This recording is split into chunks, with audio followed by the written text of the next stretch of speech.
ಬೆಂಗಳೂರಿನಲ್ಲಿ police constable ಪರೀಕ್ಷೆ ಹಾಗೇನೇ ಪರೀಕ್ಷಾರ್ಥಿಯ ಮಗುವನ್ನ ಪೊಲೀಸ್ ಸಿಬ್ಬಂದಿ ಮಲಗಿಸಿದ್ದಾರೆ.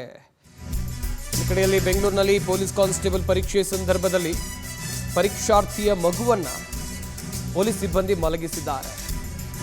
ಪರೀಕ್ಷೆಗೆ 8 ತಿಂಗಳ ಮಗುವಿನ ಜೊತೆಯಲ್ಲಿ ತಾಯಿ ಬಂದಿದ್ರು. ಕೃಷ್ಣ ಕಾಲೇಜ್ಗೆ ಪರೀಕ್ಷೆ ಬರೆಯೋಕಂತ ಹೇಳಿ ಅವ್ರು ಬಂದಿದ್ದು. ಈ ವೇಳೆ ಅಮ್ಮನಿಗಾಗಿ 8 ತಿಂಗಳ ಮಗು ಅಳ್ತಾ ಇತ್ತು. ಮಗುವಿನ ಆರೈಕೆ ಮಾಡಿದ್ದಾರೆ ಪೊಲೀಸ್ ಸಿಬ್ಬಂದಿ. ಮಗುವಿನ ಆರೈಕೆ ಮಾಡಿದ್ದಾರೆ ಆರಕ್ಷಕ ಸಿಬ್ಬಂದಿ. ಮಗುವಿಗೆ ಜೋಕಾಲಿ ಕಟ್ಟಿ ಮಲಗಿಸಿದ್ದಾರೆ ಸಿಬ್ಬಂದಿ. ಸಿಕೆ ಅಚ್ಚುಕಟ್ಟು ಪೊಲೀಸ್ ಠಾಣೆ ಸಿಬ್ಬಂದಿ ಈ ರೀತಿಯಾಗಿ ಮಗುವನ್ನು ಆರೈಕೆ ಮಾಡಿ ಜೋಕಾಲಿ ಕಟ್ಟಿ ಮಲಗಿಸಿದ್ದಾರೆ. 8 ತಿಂಗಳ ಮಗುವಿನ ಜೊತೆಯಲ್ಲಿ ತಾಯಿ ಎಕ್ಸಾಮ್ ಬರೆಯೋಕಂತ ಬಂದಿದ್ರು. ಮಗು ಹೊರಗಡೆ ಇದ್ದಂಥ ಸಂದರ್ಭದಲ್ಲಿ ಅಳ್ತಾ ಇತ್ತು. ಆ ಸಂದರ್ಭದಲ್ಲಿ ಈ ಭದ್ರತೆಗಂತ ಅಲ್ಲಿ ಪೊಲೀಸ್ ಸಿಬ್ಬಂದಿ ಇರ್ತಾರಲ್ಲ, ಅವರು ಆ ಮಗುವನ್ನು ಎತ್ಕೊಂಡು ಅದನ್ನು ಲಾಲಿಸಿ ಜೋಕಾಲಿ ಕಟ್ಟಿ ಮಲಗಿಸಿದ್ದಾರೆ.